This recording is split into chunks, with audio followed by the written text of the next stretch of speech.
बंद करने का सीसीएल का कोयला को हम लोग बंद कर देंगे, एक भी कोयला बाहर नहीं जाएगा। जो आज आश्वासन मिला है वो आश्वासन अगर पूरी नहीं की जाती है तो। देवेंद्र जी, एनके एरिया में जो है सीसीएल के साथ आपका आज मीटिंग जो है लगभग 2 से ढाई घंटा हाई लेवल का मीटिंग चला। लोगों का मुद्दाओं को लेकर जो है, रैयतों का मुद्दा को लेकर जो है जीएम के साथ वार्ताएं हुई, बहुत सारी लंबा वार्ताएं हुई। क्या कुछ सफलता मिल पाई आपको? किन किन मुद्दों पर बातें हुई? जी, लगभग हम लोग का मीटिंग 3 घंटे के आसपास हुई, जिसमें जीएम साहब थे और उनके विभाग अलग अलग अधिकारी पदाधिकारीगण थे।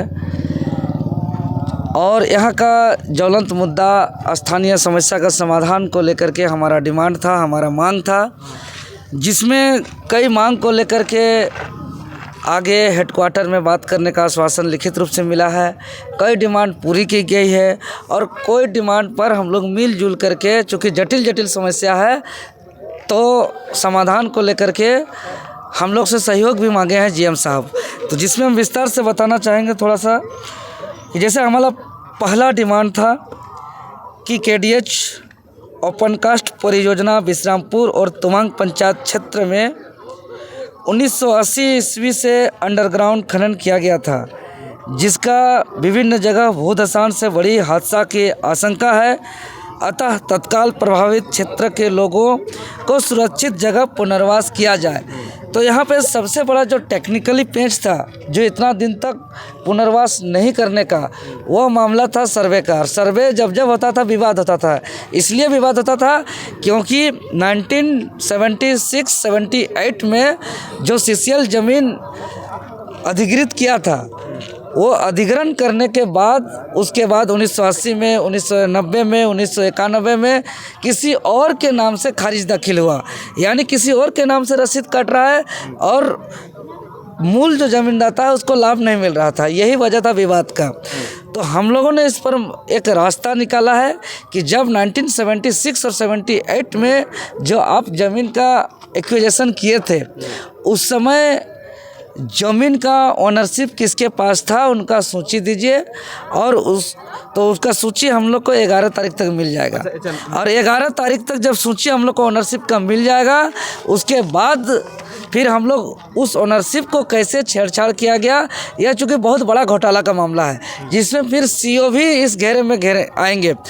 पूरा सीसीएल का जीएम अधिकारी पदाधिकारी तो आएंगे ही आएंगे, इसमें सीओ भी, स्थानीय सीओ भी इस कटघरे में आएंगे। जैसे ही हम लोग के पास ओनरशिप लिस्ट आएगा तब हम लोग फिर सवाल करेंगे, फिर इनका ओनरशिप के जगह दूसरा का नाम कैसे चढ़ गया, कितना मोटा रकम सीओ लिए, कितना मोटा रकम जीएम लिए, ये सब सारे बात पर चर्चाएं होगी। तो 11 तारीख के बाद हम लोग का असली लड़ाई शुरू होगा इस मामले पर। दूसरा हमारा मांग है कि एनके एरिया अंतर्गत सीसीएल द्वारा अधिकृत ज़मीन हेरा फेरी करके जो गैर झारखंडियों को किया गया, इसका एक जांच कमेटी का डिमांड किए हैं। तो ये जांच कमेटी जैसे ही ओनरशिप पेपर आएगा तो वो भी हम लोग का बन जाएगा।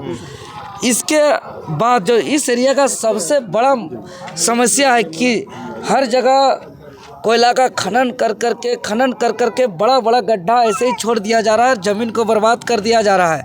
तो हम लोग ने डिमांड किया है कि डीजीएमएस रूल के तहत बैकफिलिंग करते हुए प्लांटेशन किया जाए, जो हर जगह किया जाता है। तो ये अपना पहले तो घुमाने का प्रयास करने लगे कि हमारा खनन प्लान में ये नहीं है, जहाँ होता है उसका खनन प्लान अलग है।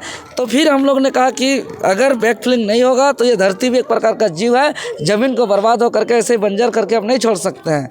तो इस पर हम लोग का हेडक्वार्टर से बात करके बैकफिलिंग और प्लांटेशन का मांग को पूरा करने का आश्वासन मिला है लिखित रूप से। इसके अलावा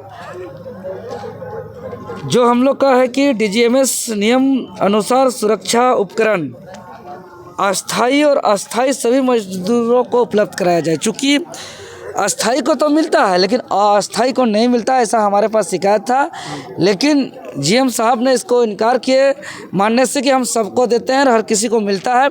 अगर किसी को नहीं मिलता है तो उनके साथ अन्याय होता है, हमको रिटर्न दीजिए, और नहीं भी अगर मिल रहा है तो अब सबको मिलेगा। मतलब ये हमारा समस्या का समाधान हो गया, ये हल हो गया हम लोग का।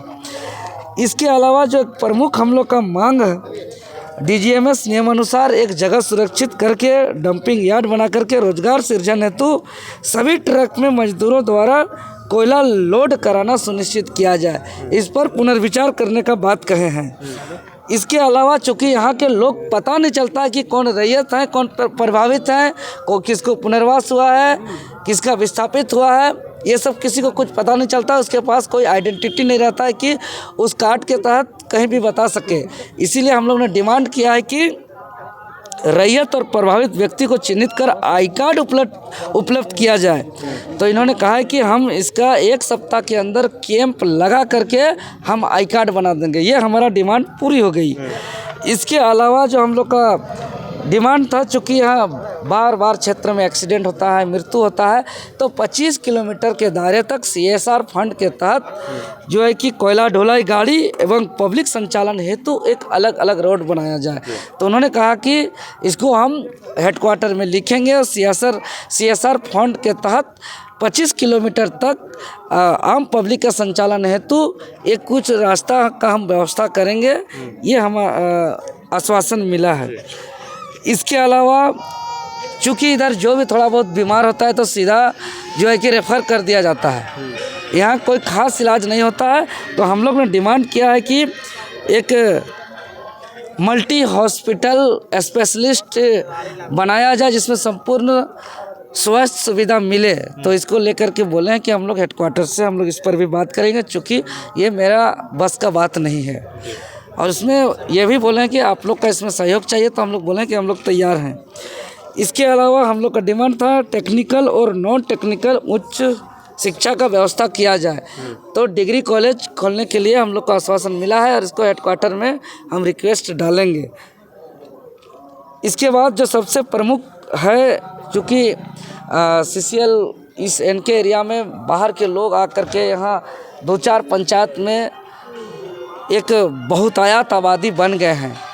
तो इस पर हम लोग डिमांड किए हैं कि जो आउटसोर्सिंग कंपनी है इसमें 85% यहाँ का झारखंडी मूल निवासी को नौकरी दिया जाए। तो इसको लेकर के कहे कि हम आधार कार्ड को देखते हुए देंगे। तो चूँकि आधार कार्ड बना लिए हैं बहुत कोई, तो हम लोग ने मांग किया कि खतियान और आधार कार्ड दोनों को मैच करते हुए, दोनों का आधार मानते हुए यहाँ का स्थानीय लोगों को 85% नौकरी दिया जाए। तो इन्होंने इस बात को एग्री किया है। अगर नहीं किया जाएगा तो हम लोग आगे आंदोलन भी करेंगे। और हमारा जो मांग है इसके अलावा कि NK एरिया अंतर्गत संचालित सभी लाइट मोटर व्हीकल टेंडर पूर्ण रूप से विस्थापित और प्रभावित रैयत को ही देना सुनिश्चित किया जाए। जो बोलेरो, स्कॉर्पियो, जीप, जो छोटा छोटा गाड़ी का जो टेंडर होता है वो स्थानीय रैयत और विस्थापित को ही दिया जाए। तो इन्होंने GM ने इस बात को स्वीकार किया कि हाँ प्रावधान है और इसको पालन नहीं किया जाता है, तो इसको आगे हम लोग पालन करेंगे, इस बात को इन्होंने कहा है। हो गया ना आपका पॉइंट? हाँ जी, इस तरीके का। और हम यही कहेंगे कि हम लोग का मांग पर जो भी परिचर्चा हुई है, अगर हमारी मांग को नहीं मानी जाएगी, टाल मटोल करके किसी प्रकार का अगर हम लोग का मांग को पूरी नहीं की जाएगी, तो ग्रामीणों ने हम लोग ने निर्णय लिया है कि इस क्षेत्र से हम लोग एक भी कोयला को बाहर जाने नहीं देंगे। पूरे CCL के कोयला को बंद करने का CCL का कोयला को हम लोग बंद कर देंगे। एक भी कोयला बाहर नहीं जाएगा। जो आज आश्वासन मिला है वो आश्वासन अगर पूरी नहीं की जाती है तो।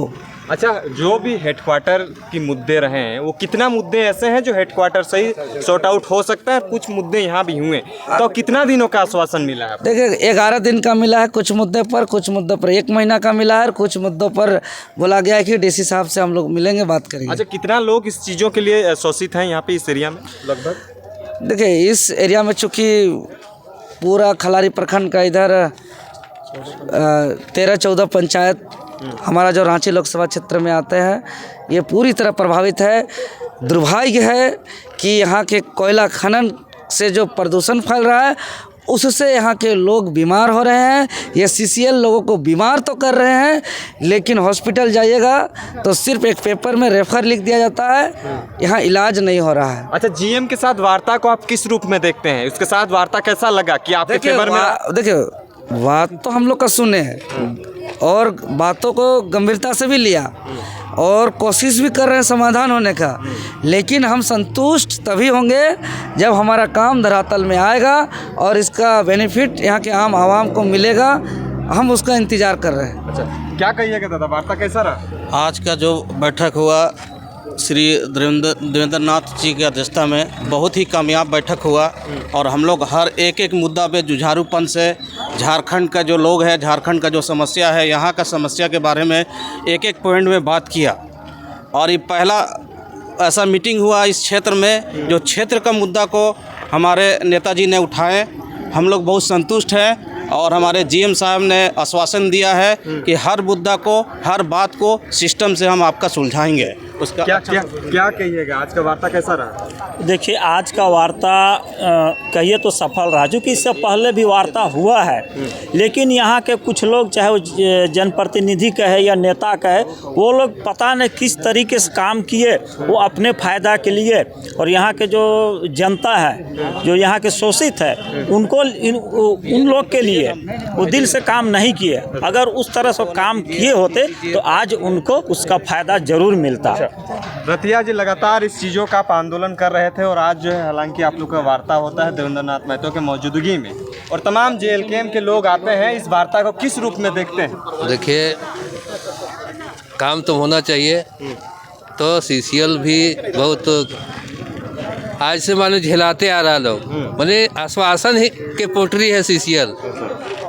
तो यदि हम लोग अगर इस पर नहीं होता है तो हम लोग अगर बंदी की नौबत नहीं आएगा तब तक ये लोग सुनने वाला नहीं है। क्या हम लोग का कोयला रोकने का प्लानिंग चल रहा है क्या? अब तो कोयला बंद न होगा, जैसे अभी बंद करिएगा, आप लोग को देंगे बोला है तो आश्वासन। अरे आश्वासन तो हम तो नहीं होता है, कम से कम 20-25 साल से आश्वासन नहीं सुन रहे। एक खाली चूरी में काम किए, जो 36 साल में जो नौकरी लगा है वो हम चक्का जाम कर दिए थे पूरा। अच्छा है ना, उसके बाद 16 आदमी की नौकरी हुआ था। अच्छा। तो ये लोग सीधा से कुछ सुनने वाला नहीं है। तो हम लोग यही सोच रहे हैं कि यदि जेएलकेएम साथ देंगे तो हम लोग पूरा इनके एरिया से कोयला ठप कर देंगे ताकि हम लोग काम हो। क्या फायदा होगा इनके एरिया? फायदा कैसे नहीं होगा, यहाँ के लोग झेल रहा है, ज़मीन दे के प्रदूषण हुआ, जो रैयत है उसका ज़मीन की नौकरी नहीं मिल रहा, मुआवजा नहीं मिल रहा है, यहाँ शोषण पीड़ित है, बीमार से अति हो रहेगा। अस्पताल देखे रहे क्या स्थिति है, रेफरल अस्पताल है जबकि सेंट्रल के अस्पताल है। ये सोचने वाला बात है। बहुत दुर्भाग्य से हम लोग कहना पड़ता है, इतना रॉयल्टी यहाँ से जाता है फिर भी मान लीजिए यहाँ एगो अस्पताल ठीक नहीं है। जी, क्या कहिएगा दादा, आज का वार्ता कैसा रहा? देखिए, आज का वार्ता शांतिपूर्ण रहा और आश्वासन दिए हैं। 11 तारीख तक हम लोग देखेंगे क्या सूची देने का है। आगे रणनीति यही है कि जो इन्होंने आश्वासन दिया है उस पर काम नहीं करेंगे तो हम लोग उग्र आंदोलन में आएंगे, क्योंकि यहाँ के जल जंगल ज़मीन को बचाने की बात है, यहाँ जो बढ़ रहा है बीमारी उस बीमारी को घटाने की बात है, स्वास्थ्य विभाग को बढ़ाने का बात है, शिक्षा के नए नए अवसर को तलाशने की बात है। बहुत सारी मुद्दाएँ हैं जिसमें हम लोग काम करेंगे। तो निश्चित रूप से आप देखिएगा कि जेएलकेएम जिस तरह से बीड़ा यहाँ पर ठाना है यहाँ के लोगों को हक अधिकार दिलाने के लिए, तो निश्चित रूप से हक अधिकार मिलेगा, क्योंकि इन लोग का आश्वासन ही रहा है विगत 3 दशकों से। परंतु अब ये आश्वासन नहीं, ये धरातल पर कार्य होगा। बहुत बहुत